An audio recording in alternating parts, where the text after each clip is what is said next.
اللهم بارك على محمد وعلى آل محمد كما باركت على إبراهيم وعلى آل إبراهيم إنك حميد مجيد.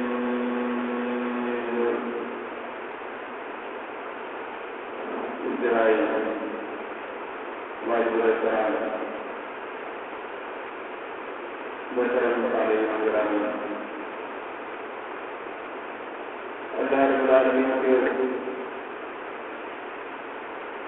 کلام مقدس قرآن مجید فرقان مجید سے جو آیات مبارکہ تلاوت کی ہیں، اللہ رب العالمین کئی سمجھنے اور سمجھانے کی توفیق عطا فرمائے اور ہمارے صبر کو آخرت کے اندر نجات کا ذریعہ بنائے اور ہم نے جناب محمد مصطفیٰ احمد مصطفیٰ صلی اللہ علیہ وسلم کے نقش قدم پر چلنے کی توفیق عطا فرمائے. دوستو، یہ مہینہ ربیع الاول کا مہینہ چل رہا ہے. تو اس ربیع الاول کی آمد سے ایک عمومی یہ پیڑا اور ماحول ہو جاتا ہے کہ ہر جگہ ہر مجلس میں آقا نامدار صلی اللہ علیہ وسلم کی پرچار اور ان کا ذکر مبارک اور ان کے تذکرے وہ عام ہو جاتے ہیں. یہ کیا ہے کہ یہ تذکرے صرف ہم 12 مہینے میں ایک مرتبہ کیوں کرتے ہیں. یہ میری اور آپ کی ایمان کی کمزوری ہے کہ حضور اکرم صلی اللہ علیہ وسلم کا درد مبارک، ان کا ذکر مبارک، ان کی سیرت، ان کی صورت، ان کا حسن و جمال، ان کا مقام، ان کی رفعت و بلندگی میں اور آپ جس طرح ربیع الاول کے اندر بیان کرتے ہیں، حضور کا مقام اور حضور کا مرتبہ یہ ہونا چاہیے، میرے اور آپ کے دل کے اندر اس کی قدر اور قیمت یہ ہونی چاہیے کہ پورا سال میری اور آپ کی زبان کے اندر ذکر رسول ہونا چاہیے. ذکر رسول یہ صرف ربیع الاول کی آمد کے اوپر محسوس نہیں، بلکہ یہ ذکر رسول جب سے یہ دنیا وجود میں آئی ہے اور جب تک یہ دنیا قائم ہے، اس ابتدا سے لے کر اس انتہا تک اگر کوئی مجلس، اگر کوئی محفل، اگر کوئی جلسہ اگر ذکر رسول سے خالی ہے تو فرمایا نبی اکرم صلی اللہ علیہ وسلم نے تو وہ مجلس خیر اور برکت سے خالی ہے، وہ مجلس تمہارے لیے مبارک ہے.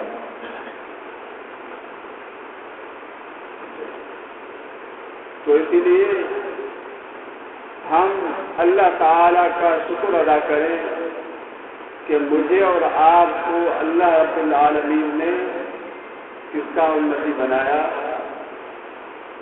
ہم اپنے زبانوں کو بھی ذرا کھولیں، اچھی بات کو سبحان اللہ کہیں تاکہ ہم تعمیر کی بات کا بھی اندازہ ہو جائے کہ ہم نے باتوں کو سن رہے ہیں اور سمجھ رہے ہیں. اور آپ صلی اللہ علیہ وسلم کا فرمان مبارک بھی ہے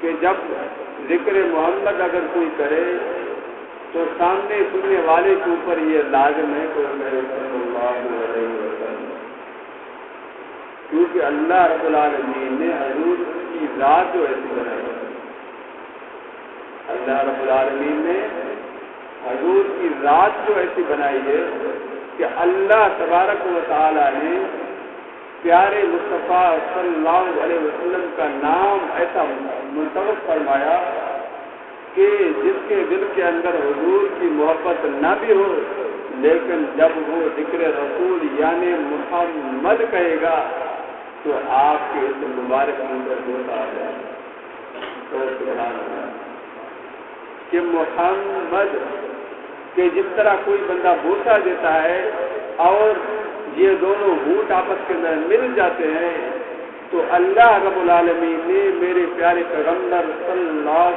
علیہ وسلم کا نام نامی اسم گرامی ایسا منتخب فرمایا تاکہ حضور اکرم صلی اللہ علیہ وسلم کا کوئی بھی امتی ہو، حضور کے نام سے واقف ہو یا حضور کے نام سے واقف نہ ہو، لیکن سنتے سناتے کسی کی زبان سے اگر کسی نے محمد سن لیا اور اسی نے محمد کا لفظ سن لیا، گویا کہ حضور صلی اللہ علیہ وسلم کے ساتھ محبت کا اظہار کیا۔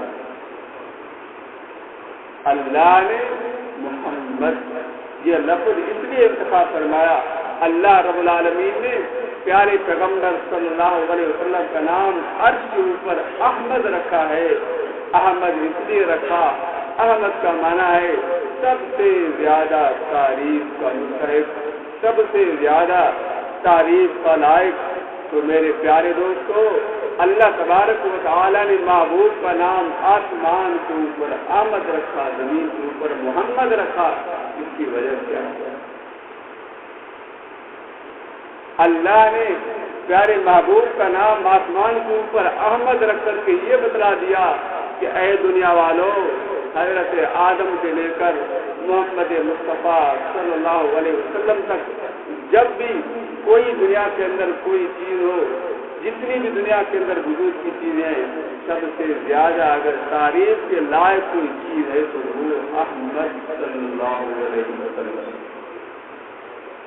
لیکن زمین کے اوپر یہ نام محمد رکھا اس لیے تاکہ محمد صلی اللہ علیہ وسلم کے ساتھ عشق کا تقاضا یہ ہے کہ ہر لوگ، ہر انسان جب پیارے رسول کا ذکر کرے تو پیارے رسول کے نام سے بولتا ہے۔ اور یہ بھی سن لو کہ جب بوسہ دیتے ہوئے جب اپنی انگلی کو اپنی زبان کے اندر کرتے ہیں، یہ پیارے محمد کا تقاضا ہے۔ جب اللہ نے محبوب کا نام ایسا بنا دیا کہ خود بخود چہرے سے زیادہ کوئی چیز مؤثر نہیں، چہرے سے زیادہ کوئی چیز خوبصورت نہیں، اللہ نے پیارے محبوب کے نام کے ساتھ یہ جو پیارے دونوں ہونٹ ملا لیے تو اللہ تبارک و تعالیٰ کے پاس آپ کی جو محمد سے وفاداری ہے، وفاداری کا ثبوت ہو۔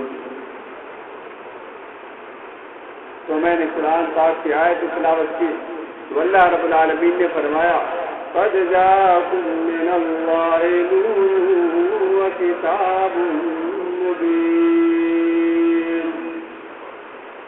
اے پیارے پیغمبر صلی اللہ علیہ وسلم، قد جاءکم من اللہ نور و کتاب مبین، آپ کے پاس کتاب آ چکا ہے، آپ کے پاس ہدایت والا نور وہ آپ کے پاس آ چکا ہے، اس کے اندر کتاب مبین، اللہ کی طرف سے واضح ہدایات لکھی ہوئی ہیں۔ وہ کیا ہدایات ہیں؟ یہدی باللہ من اتبع رضوانہ سبل السلام، جو اس پیارے پاک کتاب کے ذریعے سے ہدایت کو تلاش کرتا رہے گا، حضور صلی اللہ علیہ وسلم جو شریعت لائے اس شریعت کی پیروی کرتا رہے گا، وہ انسان اللہ تبارک و تعالیٰ کی رضا کو پالے گا۔ وہ رضا کا راستہ کیا ہے؟ حضرت آدم علیہ السلام جب دنیا سے رخصت ہو رہے تھے حضرت شیس علیہ السلام کو وصیت فرمائی کہ آخری نبی حضرت محمد مصطفیٰ صلی اللہ علیہ وسلم یہ وہ پیغمبر ہے، یہ وہ عظیم المرتبت پیغمبر ہیں کہ ان کی امت کا شان اللہ رب العالمین نے اتنا بلند کیا کہ وہ اگر لاکھوں گناہ کرتے ہیں، ہزاروں گناہ کرتے ہیں، بچپن سے لے کر جوانی تک، جوانی سے لے کر بڑھاپے تک، اور بڑھاپے سے لے کر وہ اپنی قبر کی آخری منزل تک بھی اگر وہ گناہ کرتے رہتے ہیں، لیکن جب تک ان کے وجود کے اندر سانس ہوتا ہے، ہوش سلامت ہوتا ہے، اگر وہ پیارے پیغمبر صلی اللہ علیہ وسلم کی غلامی کا اقرار کرتا ہے، اقرار کرنے کے بعد جب تک اس کا ہوش سلامت ہے اور وہ اپنے گناہوں سے ایک مرتبہ اگر توبہ کر لیتا ہے تو پوری زندگی کے گناہ معاف ہو جاتے ہیں۔ اور میرے ساتھ کیا معاملہ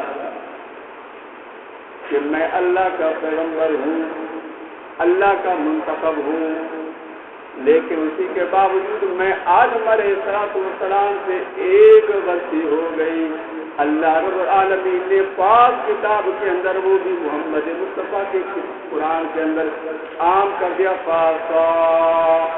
آدم ربہ، کہ حضرت آدم علیہ السلام نے اپنے رب کی نافرمانی کر دی، کہ مجھ سے ایک غلطی ہو گئی، اللہ رب العالمین نے تمامی انبیاء علیہ السلام کو بھی میری غلطی سے واقف کرا دیا۔ اپنی گریبانی کے اوپر نظر ڈالو کہ ہم کتنے گناہگار ہیں، لیکن گناہ کا پتہ کو بھی نہیں۔ حضرت آدم پیغمبر ہیں، لیکن اسی کی غلطی کی اطلاع پورے یہ کس وجہ سے؟ میرے پیارے بھائیوں، یہ شان ہے محمد مصطفیٰ صلی اللہ علیہ وسلم کی کہ اللہ رب العالمین کو اپنے محبوب، وہ بھی محبوب ہیں، لیکن محبوب کی امت وہ بھی محبوب ہے۔ ہمیں بھی اپنے محبوبیت کا اندازہ ہونا چاہیے کہ جس طرح حضور اکرم صلی اللہ علیہ وسلم نے اپنی امت کو پردہ ڈالنے کے لیے اپنے رب سے رو رو کر کے دعائیں مانگی، ہم بھی اپنے پیغمبر صلی اللہ علیہ وسلم کی سیرت کو اپنائیں۔ اور فرماتے ہیں حضرت آدم علیہ السلام کہ میں نے غلطی کی وجہ سے جنت سے میں نکالا گیا۔ کتنی غلطیاں کی؟ ایک غلطی ہو گئی، لیکن یہ کس کی امت؟ پیارے محبوب صلی اللہ علیہ وسلم کی جو امت ہے وہ ہزارہ گناہ کرے گی، جنت انہوں نے دیکھی نہیں ہے، جنت کا نظارہ انہوں نے نہیں کیا، لیکن میں نے تو جنت دیکھی تھی، جنت کے اندر رہا تھا۔ کیا ہو گیا؟ صرف ایک غلطی ہو گئی، ایک گناہ ہو گیا، اس گناہ کی وجہ سے جنت سے مجھے نکالا گیا۔ لیکن پیارے محبوب کا مقام اور اس کی امت کا مقام یہ ہے کہ وہ جتنے گناہ کرے گی، جنت دیکھی نہیں، لیکن جنت ان کے لیے بنائی گئی۔ اور کیا چاہیے؟ یہ شان کس لیے ہے؟ یہ شان تو پیارے محمد مصطفیٰ صلی اللہ علیہ وسلم کی وجہ سے۔ محمد سے جس کو محبت نہیں ہے، سمجھ لو کہ قسمت میں جنت نہیں ہے۔ محمد سے جس کو محبت نہیں ہے، سمجھ لو کہ قسمت میں جنت نہیں ہے۔ بھٹکتا رہا ہے، بھٹکتا رہے گا، محمد کی عظمت اس دل میں نہیں ہے۔ بھائیو، حضرت محمد مصطفیٰ صلی اللہ علیہ وسلم کی سیرت کو اپناؤ اور ان کے صورت، ان کے حسن جمال کو دیکھ کر مجھے اور آپ کو پیارے پیغمبر صلی اللہ علیہ وسلم کے نقش قدم پر چلنے کی کوشش کریں۔ جب تک ہم نقش قدم پر نہیں چلیں گے، وہ راستہ نہیں اپنائیں گے۔ یہ سیرت اور صورت کے واقعات اس لیے بیان کیے جاتے ہیں تاکہ پیارے کا پیارا مقام ہمارے دل کے اندر آ جائے۔ جب محبوب کا مرتبہ ہمارے دل کے اندر آ جائے گا، پھر وہ راستے کو اوپر چلنا آسان ہو جائے گا۔ پیارے محبوب کی ہم وفاداری اس لیے کریں کہ وہ محبوب رب العالمین ہے. وہ کیا ہے؟ محبوب رب العالمین ہے. اللہ تعالیٰ کی طرف سے انبیاء تو سارے انبیاء آئے، لیکن وہ سارے انبیاء اللہ کے رسول بن کر آئے. لیکن پیارے پیغمبر صلی اللہ علیہ وسلم جب دنیا کے اندر آئے تو وہ اللہ کے حبیب بن کر آئے، وہ اللہ کے محبوب بن کر آئے.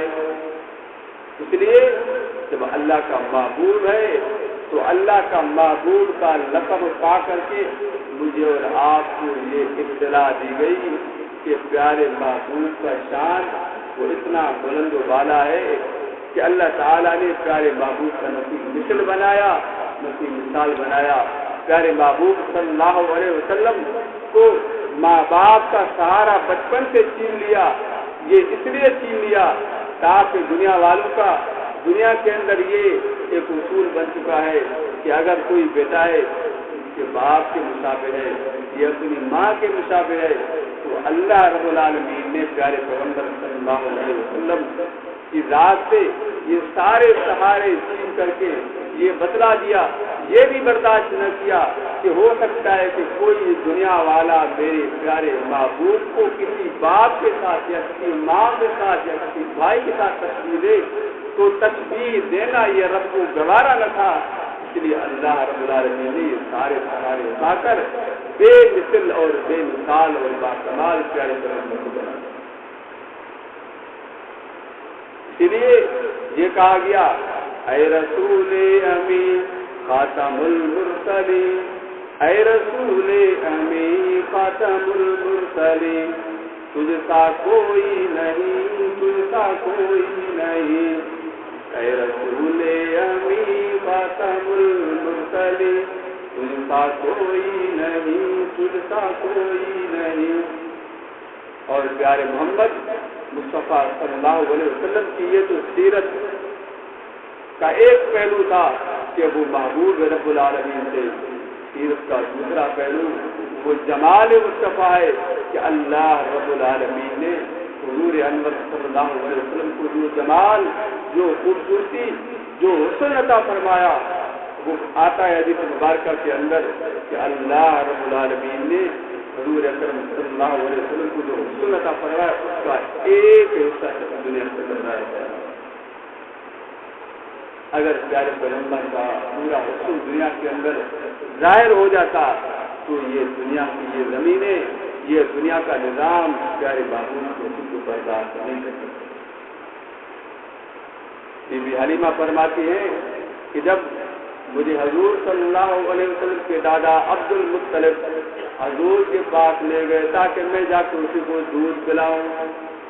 بی بی حلیمہ فرماتی ہے کہ جب میں اس کمرے کے اندر داخل ہوتا ہوں جہاں پیارے محبوب صلی اللہ علیہ وسلم آرام میں ہیں، اور جب میں پیارے محبوب کے ساتھ پہنچتا ہوں اور پہنچنے کے بعد جب پیارے محبوب صلی اللہ علیہ وسلم اپنی نیند سے اٹھتے ہیں، اپنی پیاری مبارک آنکھوں کو کھولتے ہیں، تو آنکھیں کھولنے کی وجہ سے ایک ایسی روشنائی نکلتی ہے جو روشنائی پیارے محبوب کے آنکھوں سے نکل کر وہ روشنائی آسمان تک جا پہنچتی ہے.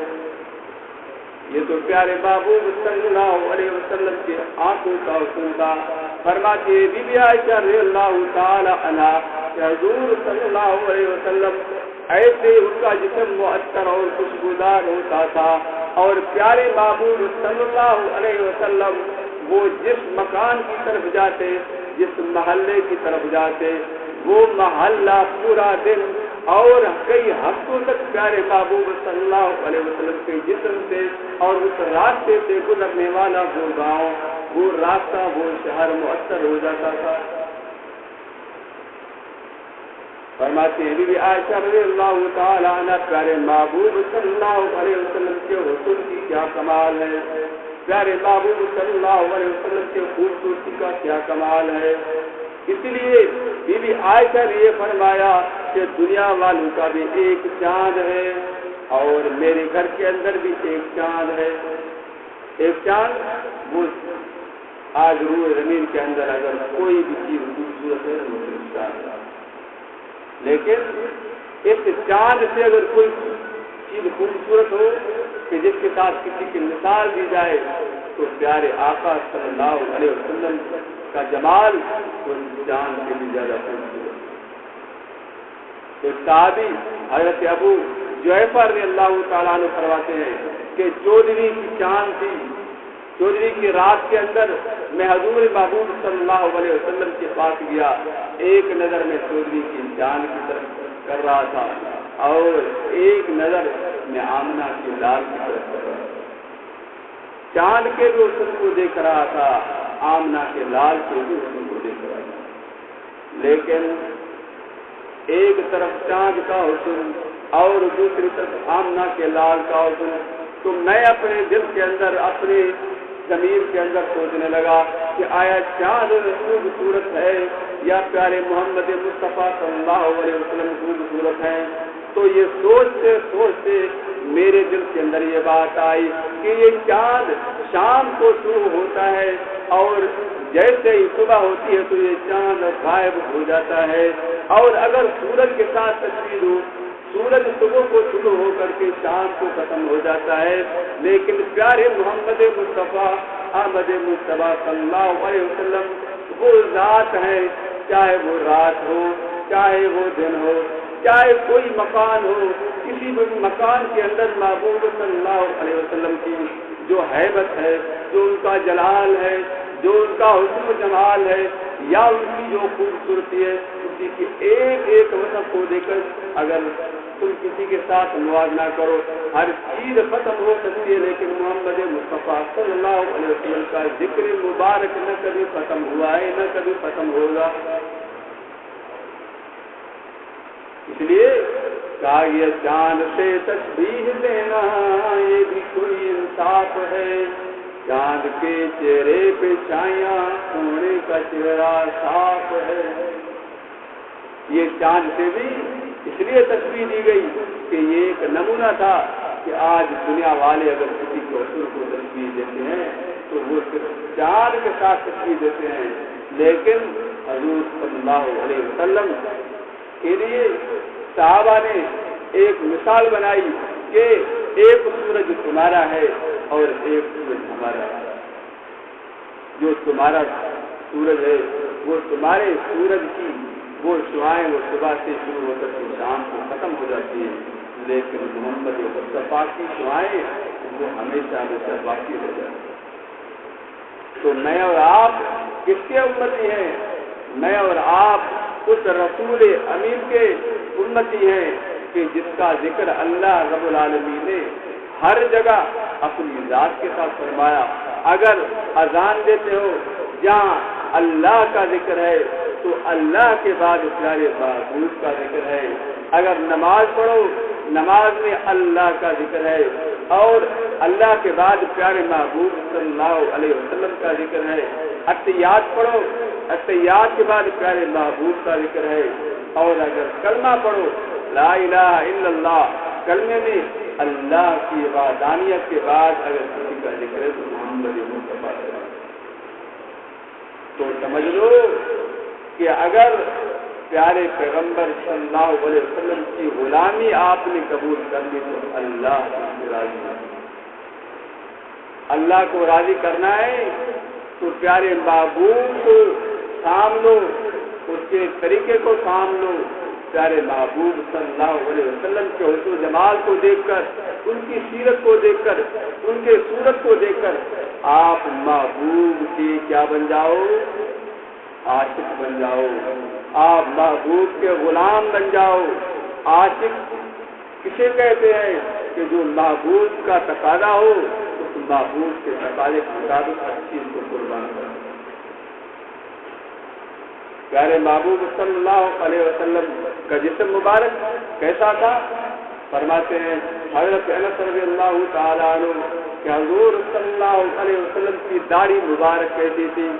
داڑھی مبارک بہت سیاہ اور گھنی تھی, اور حضور اکرم صلی اللہ علیہ وسلم کی داڑھی مبارک سے وہ اتنی داڑھی حسین تھی کہ سینہ مبارک آپ صلی اللہ علیہ وسلم کی داڑھی کی وجہ سے چھپا ہوا.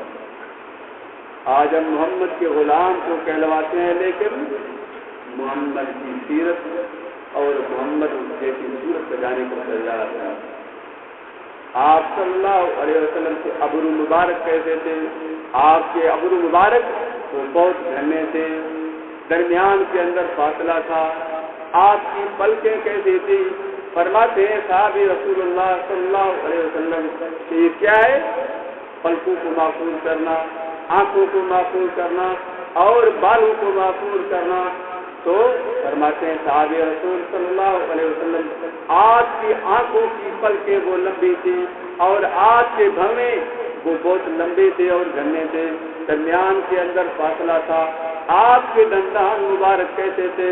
فرماتے ہیں صحابی رسول صلی اللہ علیہ وسلم کے دندان مبارک صاف شفاف چمکدار تھے، اور جب آپ ہنستے تھے تو دانتوں کے درمیان سے ایک باریک سی لکیر نکلتی تھی جیسے کہ ہوا نکلتی ہو، لیکن وہ ہوا اس طرح ہوتی تھی کہ ہوا کی وجہ سے جو خوشبو اور آواز نکلتا تھا وہ خوشبو سامنے سننے والے کے دل کو تر و تازہ کر دیتی تھی۔ فرماتے ہیں حضور اکرم صلی اللہ علیہ وسلم کہ ایک مرتبہ آپ صلی اللہ علیہ وسلم کا لعاب مبارک ایک کنویں کے اندر ڈالا تھا، اور جب تک اس کنویں کے اندر وہ پانی موجود تھا تو اس کنویں کا پانی وہ مشک سے زیادہ معطر اور شہد سے زیادہ نہیں۔ اور حضرت ابو جعفر رضی اللہ تعالیٰ عنہ فرماتے ہیں کہ حضور صلی اللہ علیہ وسلم کے ساتھ میں نے ایک مرتبہ اپنا مصافحہ کیا، اپنا ہاتھ ملایا، ہاتھ ملانے کے بعد میں نے وہ اپنا ہاتھ اپنے چہرے کے اوپر پھیرا تو میرا چہرہ وہ برف سے زیادہ ٹھنڈا ہو گیا اور مشک اور زعفران سے زیادہ معطر ہو گیا۔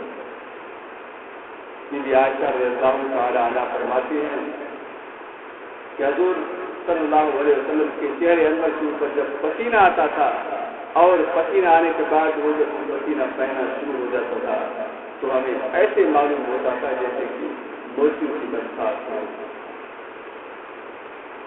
اللہ رب العالمین نے مجھے اور آپ کو ایسا حسین جمیل خوبصورت پیغمبر بنایا، ایسا پیغمبر کہ جس کا کوئی مثل نہیں، جس کا کوئی مثال نہیں، لیکن اسی کے باوجود حضور اکرم صلی اللہ علیہ وسلم اپنی امت کے لیے کتنا درد رکھتے تھے، اور انبیاء علیہ السلام حضور صلی اللہ علیہ وسلم سے کتنی عقیدت رکھتے تھے، اور میں اور آپ حضور صلی اللہ علیہ وسلم کے عاشق رہنے والے کتنی عقیدت ہے۔ کامیابی وہ سیرت کو اپنانے کے اندر ہے، کامیابی صورت کو اپنانے کے اندر ہے۔ اگر میں نبی کا غلام تو کہلواتا ہوں لیکن میرا طریقہ بھی نبی والا نہیں، میری صورت بھی نبی والی نہیں، اس لیے جیسا کہ کہا تھا میں نے بھی، اگر نبی کی غلامی کرنی ہے، اگر کامیابی چاہنا ہے تو پھر نبی کی غلامی ضرور کرنی ہوگی،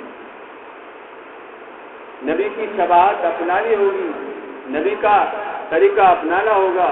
جب نبی کا طریقہ نہیں ہوگا تو پھر قیامت کے دن محمد مصطفیٰ صلی اللہ علیہ وسلم کے سامنے میں اور آپ کی طرح اپنی پیشی ثابت کریں گے۔ اسی لیے یہ ربیع الاول یہ تمہیں یہ پیغام دے رہا ہے کہ تم اپنے محبوب کی سیرت اپناؤ، تم اپنے محبوب کی صورت اپناؤ۔ یہ دنیا کی زندگی، یہ دنیا کے تانے بانے، یہ دنیا کے